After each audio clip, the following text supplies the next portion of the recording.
সুপ্রিয় শিক্ষার্থীরা, শুভেচ্ছা নিও। আশা করছি ভালো আছো সবাই। অনলাইন ক্লাসে সবাইকে স্বাগতম। করোনাকালীন শিক্ষা কার্যক্রম চলমান রাখার স্বার্থে অনলাইন ক্লাসে সংযুক্ত হতে পেরে আমি আনন্দিত। সবাইকে স্বাস্থ্যবিধি মেনে চলার আহ্বান জানাচ্ছি। আজকে উদ্ভিদ বিজ্ঞান বিষয়ের স্নাতক সম্মান তৃতীয় বর্ষের ইকোলজি অ্যান্ড এনভায়রনমেন্টাল সায়েন্সের অনলাইন ক্লাসে তোমাদের সাথে আছি সমীর কান্তিনাথ, প্রভাষক উদ্ভিদ বিজ্ঞান, চট্টগ্রাম কলেজ। শুরুতেই চলো আমরা আজকের বিষয় অর্থাৎ গ্রিন হাউস ইফেক্ট নিয়ে যে আলোচনা করব সেই আলোচনার বিষয়বস্তুটা দেখে নিই। গ্রিন হাউস ইফেক্ট এটা তোমাদের সিলেবাসের এনভায়রনমেন্টাল সায়েন্স অংশে সপ্তম টপিক হিসেবে আছে। এখানে আমরা introduction to green house effect, sources and effects of greenhouse gases, ozone layer depletion, greenhouse gases, and world climate control of greenhouse gases, carbon dioxide, and world climate নিয়ে আলোচনা করব।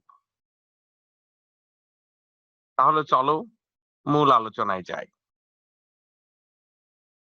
শুরুতে আমরা ডেফিনেশনটা দেখব। গ্রিন হাউস প্রতিক্রিয়া হচ্ছে এমন একটি প্রক্রিয়া যার দ্বারা ভূপৃষ্ঠ হতে বিকিরণ তাপ বায়ুমণ্ডলীয় গ্রিন হাউস গ্যাস সমূহ দ্বারা শোষিত হয়ে পুনরায় বায়ুমণ্ডলের অভ্যন্তরে বিকিরিত হয়। এই বিকিরণ তাপ ভূপৃষ্ঠে উপস্থিতিতেও বায়ুমণ্ডলের নিম্ন স্তরে ফিরে আসে, ভূপৃষ্ঠের তথা বায়ুমণ্ডলের গড় তাপমাত্রাকে বাড়িয়ে দেয়। বিষয়টা কিভাবে ঘটে সেটা আমরা ডায়াগ্রামাটিক্যালি দেখব।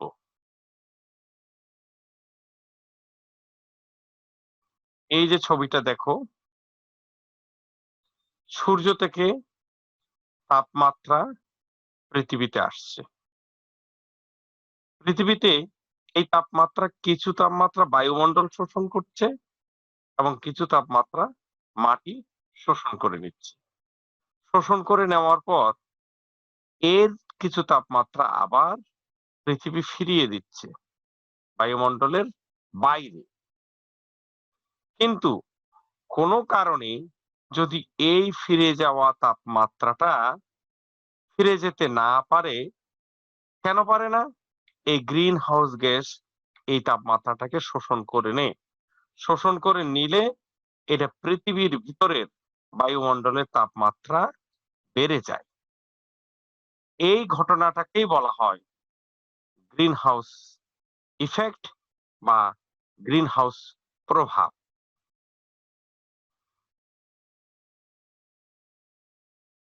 তাহলে তোমাদের মনে স্বাভাবিকভাবে প্রশ্ন জাগতে পারে, এটাকে গ্রিন হাউস বলার কারণ কি? এবার আমরা সেটা দেখব। গ্রিন হাউস সাধারণত শীতপ্রধান দেশে কৃষিকাজের জন্য বানানো হয়। কারণ কি? এই গ্রিন হাউসের ভিতর তাপমাত্রার পরিমাণটা বেশি থাকে এবং এই অধিক তাপমাত্রায় শীতকালীন সবজি ভালোভাবে জন্মাতে পারে। এই কনসেপ্টটা যখন বায়ুমণ্ডলের বেলায় প্রযোজ্য হয় তখনই তাকে গ্রিন হাউস ইফেক্ট বলে। তাহলে গ্রিন হাউস বা কাঁচ দ্বারা নির্মিত ঘরের ভিতর তাপমাত্রা যেভাবে অধিক থাকে, ঠিক সেই ধরনের কোনো একটা প্রতিক্রিয়ায় যখন পৃথিবীর তাপমাত্রা বেড়ে যায় তখন তাকে গ্রিন হাউস ইফেক্ট বলে। এই যে গ্রিন হাউসের সাথে গ্রিন হাউস ইফেক্টটার সম্পর্ক হচ্ছে সেটাই। এই যে বায়ুমণ্ডলে দেখো নানা ধরনের যানবাহনের কারণে বায়ুমণ্ডলে গ্রিন হাউস গ্যাস মানে methane, carbon monoxide, carbon die oxide এগুলি বেড়ে গেলে পরে পৃথিবী যে তাপ শোষণ করে সেটা আর ফেরত পাঠাতে পারে না এবং পৃথিবীতে আটকা পড়ে এবং আটকা পড়ে বলে এই আটকে পড়া তাপমাত্রা পৃথিবীর বায়ুমণ্ডলের তাপমাত্রাকে বাড়িয়ে দেয়। এটা অনেকটা শীতপ্রধান দেশে তৈরি কাঁচঘরে যে প্রতিক্রিয়াটা ঠিক সেই ধরনের মতো বলেই এর নাম দেওয়া হয়েছে গ্রিন হাউস ইফেক্ট। তাহলে এই গ্রিন হাউস ইফেক্টের ফলে কি হয়, কি ঘটে আমরা দেখে নিই। পৃথিবীর আবহাওয়া পরিবর্তন হয়ে যায়, জলোচ্ছ্বাস হতে পারে, বন্যা হতে পারে, বরফ গলে যেতে পারে। এ ধরনের আরো নানা প্রতিক্রিয়া হয়, যেটা আমরা পরবর্তীতে আরো ভালোভাবে জানব। এবার চলো আমরা গ্রিন হাউস গ্যাস সমূহ সম্পর্কে জানার চেষ্টা করি। গ্রিন হাউস গ্যাস সমূহের মধ্যে প্রথমত হচ্ছে কার্বন ডাই অক্সাইড। এই কার্বন ডাই অক্সাইডের উৎস কি? কার্বন ডাই অক্সাইডের উৎস হচ্ছে বনজ সম্পদ দহন, অর্থাৎ বনভূমিতে যদি অগ্ন্যুৎপাত হয় তাহলে প্রচন্ড পরিমাণে কার্বন ডাই অক্সাইড উৎপন্ন হতে পারে। আগ্নেয়গিরি, জৈব জ্বালানি, বনভূমি বিনাশ, ভূমির অতিরিক্ত ব্যবহার। তাহলে আগ্নেয়গিরির অগ্ন্যুৎপাতের ফলে কার্বন ডাই অক্সাইড তৈরি হতে পারে। জৈব জ্বালানি মানে বিভিন্ন জীবাশ্ম জ্বালানি পোড়ানোর ফলে কার্বন ডাই অক্সাইড তৈরি হতে পারে। বনভূমি বিনাশ মানে গাছপালা কমে গেলে কার্বন ডাই অক্সাইডের পরিমাণ বেড়ে যেতে পারে এবং ভূমির অতিরিক্ত ব্যবহারের কারণে যে বায়ুতে ধুলার পরিমাণ বেড়ে যেতে পারে এবং তাতে সাসপেন্ডেড কার্বন ডাই অক্সাইডের পরিমাণ বেড়ে যেতে পারে। ২ নম্বর হচ্ছে মিথেন। মিথেনের অন্যতম বড় উৎস হচ্ছে জলাভূমি। এছাড়াও প্রাকৃতিক গ্যাস, তেলের নির্যাস, জৈব সার, ধান উৎপাদন, গবাদি পশু ইত্যাদি হচ্ছে মিথেনের সোর্স। ৩ নম্বর হচ্ছে নাইট্রাস অক্সাইড। নাইট্রাস অক্সাইড এর উৎস হচ্ছে বন, ঘাস, সমুদ্র, মাটি, সার, জৈব জ্বালানি প্রভৃতি। ক্লোরোফ্লোরোকার্বন এটা অন্যতম বড় একটা কারণ এবং অন্যতম একটা বিপজ্জনক গ্রিন হাউস গ্যাস, যার উৎস হচ্ছে রেফ্রিজারেটর, যেটা রেফ্রিজারেটরের শীতলীকরণের কাজে ব্যবহার করা হয়। বিভিন্ন ধরনের যে অ্যারোসল ব্যবহার করি আমরা, সেই অ্যারোসলের স্প্রেতে সিএফসি বা ক্লোরোফ্লোরোকার্বন ব্যবহার করা হয়, ফোমে ব্যবহার করা হয়, রঙে ব্যবহার করা হয়। ওজোন, ওজোন গ্যাস তৈরি হয় প্রাকৃতিকভাবে অক্সিজেন থেকে ওজোন তৈরি হয়। কৃত্রিমভাবে ফটোকেমিক্যাল বা আলো উৎপাদনকারী এমন রাসায়নিক ধোঁয়া সৃষ্টি করে এমন পদার্থ ওজোন তৈরি করতে পারে। কিন্তু বৃদ্ধি পাচ্ছে কেন? চলো আমরা এটা দেখি। ১ নম্বর কথা হচ্ছে জীবাশ্ম জ্বালানির পরিমাণ বৃদ্ধি। কলকারখানা, যানবাহন, বিদ্যুৎ উৎপাদন সবকিছুতেই জীবাশ্ম জ্বালানি জ্বালানোর পরিমাণ দিন দিন বাড়ছে। ফলে কার্বন ডাই অক্সাইডের নির্গমনের পরিমাণও দিন দিন বাড়ছে।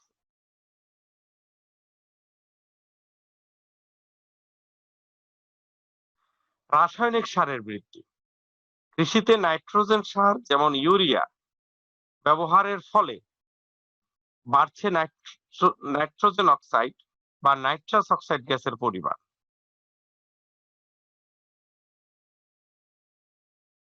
অরণ্য ছেদন বা বনভূমি উজাড় করা। গাছপালা উজাড় হওয়ার ফলে বায়ুমণ্ডলে কার্বন ডাই অক্সাইড শুষে নেওয়ার ক্ষমতা কমে যাচ্ছে। এই কারণে কার্বন ডাই অক্সাইডের পরিমাণ বৃদ্ধি পাচ্ছে। মিথেনের পরিমাণ বৃদ্ধি। মিথেনের পরিমাণ বৃদ্ধি গাছপালার পচন, কৃষিজ বর্জ্য এবং জীবজন্তুদের বর্জ্য থেকে সৃষ্ট মিথেন গ্যাসের পরিমাণ বৃদ্ধি।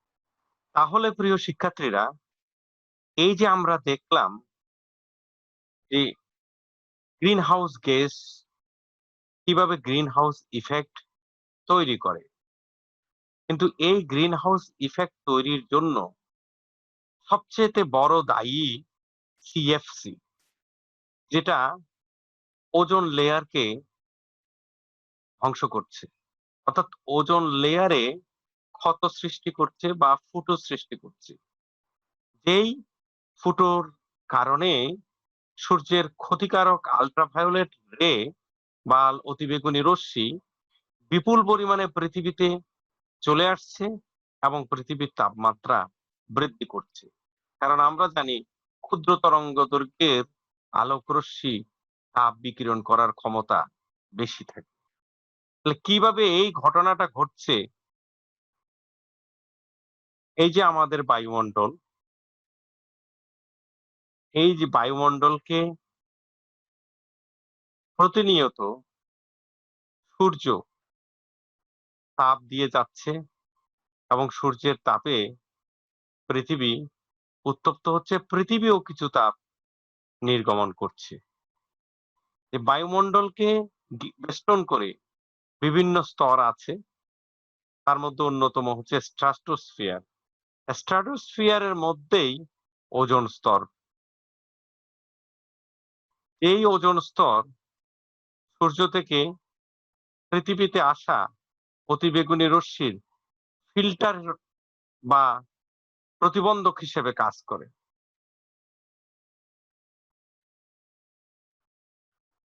এ কারণে ক্ষুদ্র তরঙ্গের রশ্মি পৃথিবীতে আসতে পারে না, অথবা অতি অল্প পরিমাণে আসে। কিন্তু অতিরিক্ত সিএফসির ব্যবহার, যেটা সাধারণত ফ্রিজে ব্যবহৃত হয়, ফোমে ব্যবহৃত হয় কিংবা অ্যারোসলে ব্যবহৃত হয়, এই সিএফসি থেকে যে ক্লোরিন নির্গত হয়, সেই ক্লোরিন ওজনের সাথে বিক্রিয়া করে ওজনকে ভেঙে দেয়। এই যে ওজোন ভেঙে দেওয়ার কারণে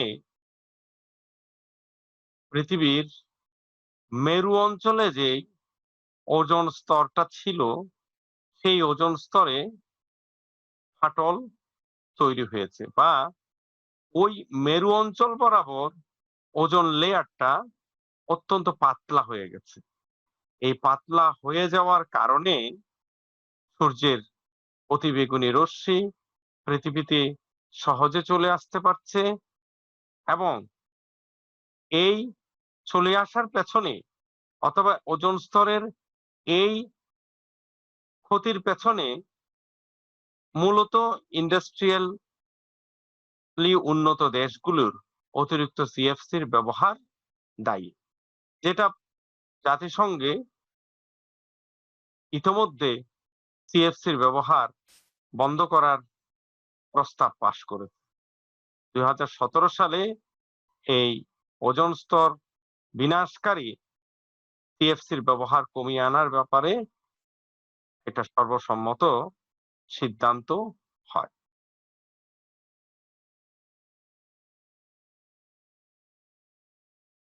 এতক্ষণ আমরা কি কি কারণে পরিবেশে গ্রিনহাউস গ্যাসের উৎপাদন বাড়ছে সেটা দেখলাম। এবার আমরা গ্রিনহাউস প্রভাবের কি ফলাফল সেটা দেখব। পৃথিবীর গড় তাপমাত্রা বৃদ্ধি। একটা পরিসংখ্যান তোমরা দেখো, 1880 সাল থেকে 1986 সালের মধ্যে পৃথিবীর তাপমাত্রা বেড়েছে 0.6 ডিগ্রি সেন্টিগ্রেড। 2030 সালের মধ্যে পৃথিবীর উষ্ণতা 2.5 ডিগ্রি সেন্টিগ্রেড এবং 2050 সালের মধ্যে 3.8 ডিগ্রি সেন্টিগ্রেড বেড়ে যেতে পারে। এই যে নাসার গোডার্ড ইনস্টিটিউট ফর স্পেস স্টাডিজের হিসাব অনুযায়ী 2005 খ্রিস্টাব্দ ছিল পৃথিবীর ইতিহাসে উষ্ণতম বছর। কিন্তু ওয়ার্ল্ড মেটেরিওলজিক্যাল ইনস্টিটিউট ও ক্লাইমেট রিসার্চ ইনস্টিটিউটের মতে উষ্ণতম বছর হলো 1998 খ্রিস্টাব্দ এবং দ্বিতীয় উষ্ণতম বছর হলো 2005 খ্রিস্টাব্দ। তাহলে এই পরিসংখ্যান থেকে তোমরা বুঝতে পারছো কিভাবে ধীরে ধীরে পৃথিবীর তাপমাত্রা বৃদ্ধি পাচ্ছে। মেরু অঞ্চলের বরফ গলন। আমরা জানি আমাদের পৃথিবীর মেরু অঞ্চলে সেই অ্যান্টার্কটিকা মহাদেশে বরফে ঢাকা, কিন্তু প্রতি বছরই আমরা নানাভাবে খবর পাই এর বরফ দ্রুত গলছে। কারণ দ্রুত গলছে কেন? তাপমাত্রা, পৃথিবীর তাপমাত্রা বেড়ে যাচ্ছে এবং এইভাবে যদি চলতে থাকে অচিরেই মেরু অঞ্চলের বরফ গলে যাবে। যেটা এখন সারা বছর বরফ দেখা যায় সেই বরফ হয়তো কেবল শীতকালে দেখা যেতে পারে। সমুদ্রতলের উচ্চতা বৃদ্ধি। যেহেতু মেরু অঞ্চলের বরফ গলছে সে কারণে বরফ গলে পানিতে পরিণত হচ্ছে, সেই পানি সমুদ্রের স্তর বৃদ্ধি করছে। সমুদ্রের স্তর বৃদ্ধি পেলে উপকূলীয় অঞ্চল তলিয়ে যেতে পারে, ডুবে যেতে পারে। রোগের প্রকোপ বৃদ্ধি। কিভাবে রোগের বৃদ্ধি পাচ্ছে? কোন রোগগুলি বৃদ্ধি পাচ্ছে? ম্যালেরিয়া, গোদ্রোগ, কলেরা, ডেঙ্গু এগুলি বাড়বে। কারণ জল বাড়লে মশা বাড়বে আর বিভিন্ন রোগ ফিরে আসবে। শুধু জলের কারণে মশা বাড়বে বিষয়টা এমন নয়। পৃথিবীর আপেক্ষিক তাপমাত্রা যেহেতু বেড়ে যাচ্ছে সে কারণে এই ধরনের তাপমাত্রায় সহজে বংশ বিস্তার করে এই রোগের প্রকোপ বাড়বে। এটা একটা। দ্বিতীয় কারণ হচ্ছে বরফের নিচে চাপা পড়া বিভিন্ন ধরনের জীবাণু পৃথিবীতে ফিরে আসতে পারে, যেগুলি দীর্ঘদিন বছরের পর বছর বরফের নিচে চাপা ছিল। এইভাবে গ্রিন হাউস ইফেক্টের পরোক্ষ ফলাফল হিসাবে পৃথিবীতে রোগের পরিমাণ বৃদ্ধি পেতে পারে। বাস্তুতন্ত্রের বিনাশ। বাস্তুতন্ত্রের বিনাশ কিভাবে? ইকোসিস্টেম নষ্ট হবে। সমুদ্রে ক্ষারের পরিমাণ কমবে। ক্ষারের পরিমাণ কমা মানে সমুদ্রে যেমন লবণ আছে, লবণের সাথে ক্ষারও আছে। এই ক্ষারের ভাগটা যখন কমে যাবে তখন ক্ষারীয় পরিবেশে বেঁচে থাকা জীবের অস্তিত্ব টিকে থাকবে না এবং ক্ষারীয় পরিবেশে জীবের বেঁচে থাকা জীবের অস্তিত্ব যদি ধ্বংস হয় তাহলে এই যে ফুড চেইন এবং ফুড ওয়েব ক্ষতিগ্রস্ত হবে। ফুড চেইন এবং ফুড ওয়েব ক্ষতিগ্রস্ত হলে ইকোসিস্টেমও ক্ষতিগ্রস্ত হবে। আবহাওয়ার প্রকৃতি পরিবর্তন হতে পারে। আবহাওয়ার প্রকৃতি কিভাবে পরিবর্তন হতে পারে? উষ্ণতা বৃদ্ধি পেলে, কারণ আমরা তো দেখলাম যে ইকোসিস্টেম কিভাবে পরিবর্তিত হচ্ছে, কিভাবে গ্রিন হাউস ইফেক্টের ফলে পরিবেশের তাপমাত্রা বৃদ্ধি পাচ্ছে। এই তাপমাত্রা বৃদ্ধি পেলে অদক্ষপণের পরিমাণ কমবে, মানে বৃষ্টিপাতের পরিমাণ কমে যাবে। ঝড় ঝঞ্ঝার পরিমাণ বৃদ্ধি পাবে, ঘূর্ণিঝড়ের সংখ্যা ক্রমশ বৃদ্ধি পাবে। বৃষ্টিবহুল এলাকা নিরক্ষীয় অঞ্চল থেকে মেরু অঞ্চলের দিকে বাড়তে থাকবে, ফলে আবহাওয়ার প্রকৃতি পরিবর্তন হবে। যার কিছু ফলাফল ইতোমধ্যেই তোমরা দেখতে পাচ্ছ। এই যে আমাদের দেশেও গেল কয়েক বছরের মধ্যে আইলা, সিডর এই ধরনের ঘূর্ণিঝড় ঘন ঘন উপকূলীয় এলাকায় আঘাত হানছে। এগুলি সবই আবহাওয়া এবং জলবায়ু পরিবর্তনের ফলাফল। ফসলের ক্ষতি। জলবায়ু যদি পরিবর্তিত হয়, আবহাওয়া যদি পরিবর্তিত হয় তাহলে আবহাওয়ার উপরেই ফসল উৎপাদন সরাসরি নির্ভরশীল। বৃষ্টিপাত, রোদ, বায়ু প্রবাহ এগুলি সরাসরি ফসল উৎপাদন নিয়ন্ত্রণ করে। কাজেই বৃষ্টিপাত, রোদ, বায়ু প্রবাহ যদি ক্ষতিগ্রস্ত হয়, ফসল উৎপাদন ক্ষতিগ্রস্ত হবে। এছাড়া এছাড়া আর কি কি সমস্যা হতে পারে? বনাঞ্চল ধ্বংস হতে পারে, পানীয় জলের সংক্রমণ দেখা দিতে পারে, যেটা আমাদের দেশের কোনো কোনো এলাকায় আর্সেনিক দূষণ কিংবা পানির লবণাক্ততা বৃদ্ধি, এই ধরনের সমস্যা দেখা দিয়েছে। যদিও আর্সেনিক দূষণ সরাসরি গ্রিন হাউস ইফেক্টের ফলাফল নয়, কিন্তু লবণাক্ততা বৃদ্ধি গ্রিন হাউস ইফেক্টের অন্যতম একটা প্রভাব।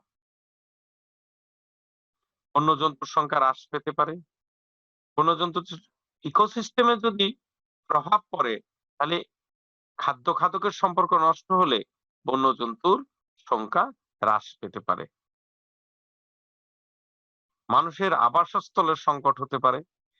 এই যে সমুদ্রের উচ্চতা যদি বাড়ে, উপকূলীয় অঞ্চলে প্লাবিত হয়ে যেতে পারে। প্লাবিত হলে মানুষের ঘরবাড়ি সমুদ্র গর্ভে বিলীন হতে পারে এবং তার ফলে উপকূলীয় অঞ্চলের মানুষ উদ্বাস্তু হয়ে যেতে পারে। বিশ্বজুড়ে খাদ্য সংকট দেখা দিতে পারে, কারণ এই গ্রিন হাউস ইফেক্টের ফলে খরা দেখা দিতে পারে, অতিবৃষ্টি দেখা দিতে পারে, আবার মরুকরণ দেখা দিতে পারে, লবণাক্ততা দেখা দিতে পারে। এই সমস্যাগুলি যদি হয়, তাহলে স্বাভাবিকভাবেই খাদ্য সংকট প্রবল হবে। স্থান বিশেষে কোথাও খরা, কোথাও বন্যার প্রকোপ উত্তরোত্তর বৃদ্ধি পাবে। এটা আমরা গত কয়েক বছরের বিশ্ব আবহাওয়ার রিপোর্ট যদি দেখি, এটা আমাদের চোখের সামনে আরো পরিষ্কার হয়ে ওঠে। তাহলে এবার চলো আমরা এই যে এত বড় সংকট মানব জাতির সামনে, পৃথিবীবাসীর সামনে এত বড় সংকট, সেটা কিভাবে নিয়ন্ত্রণ করতে পারি। জীবাশ্ম জ্বালানির ব্যবহার হ্রাস। তাহলে জীবাশ্ম জ্বালানি কিভাবে বলে? কোনগুলিকে বলে? এই যে আমরা যে পেট্রোলিয়াম ব্যবহার করি, ডিজেল ব্যবহার করি, এগুলি সবগুলি জীবাশ্ম জ্বালানি।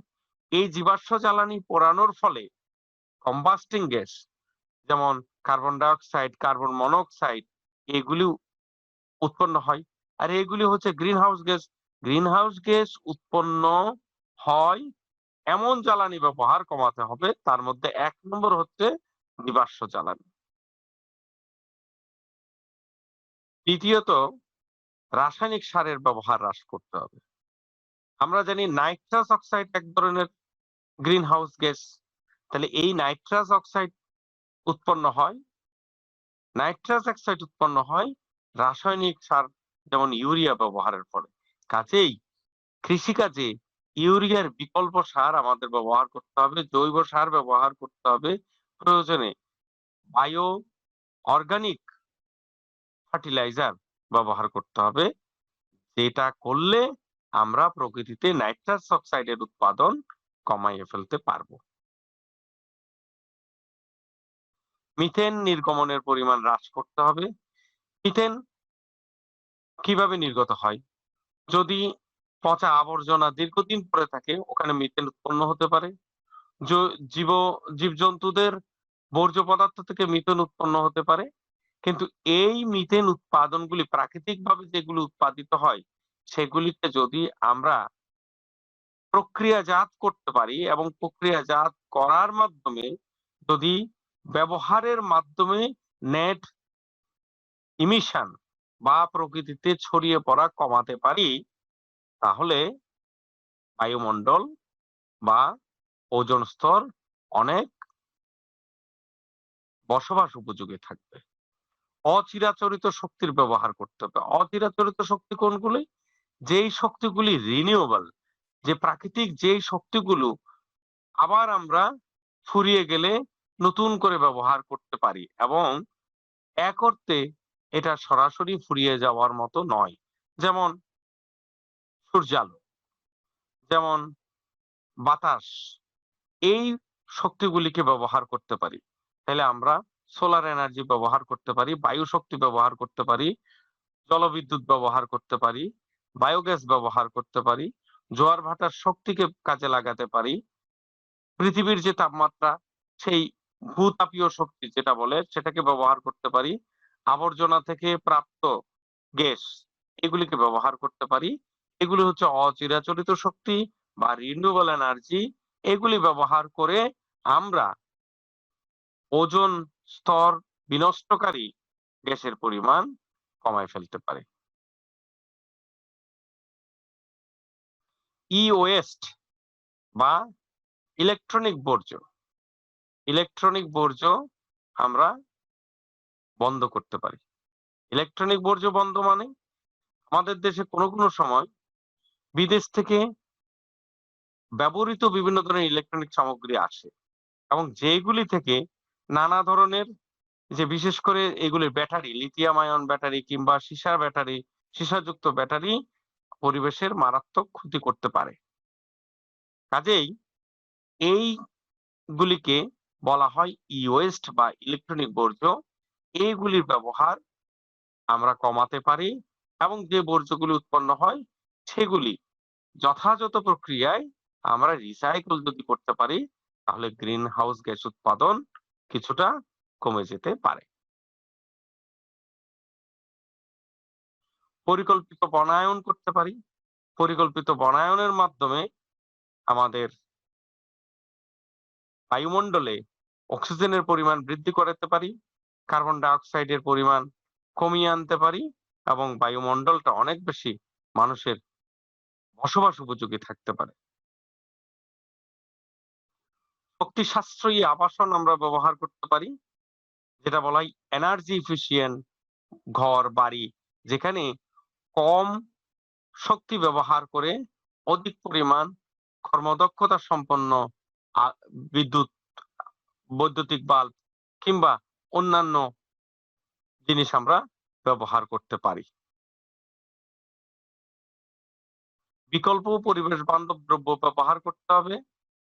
সর্বোপরি নাগরিকদের গ্রিন হাউস গ্যাস নির্গমনের ব্যাপারে সচেতন করতে হবে, যেন তারা কারণে অকারণে গ্রিন হাউস গ্যাস উৎপাদনকারী দ্রব্য ব্যবহার না করে এবং পরিবেশকে বসবাস উপযোগী এবং নির্মল রাখার জন্য যা করণীয় সেই পদক্ষেপ যেন গ্রহণ করে। নতুন প্রযুক্তি উদ্ভাবন করতে হবে, যেই প্রযুক্তির মধ্য দিয়ে আমরা গ্রিন হাউস গ্যাসের ব্যবহার কমাতে পারবো।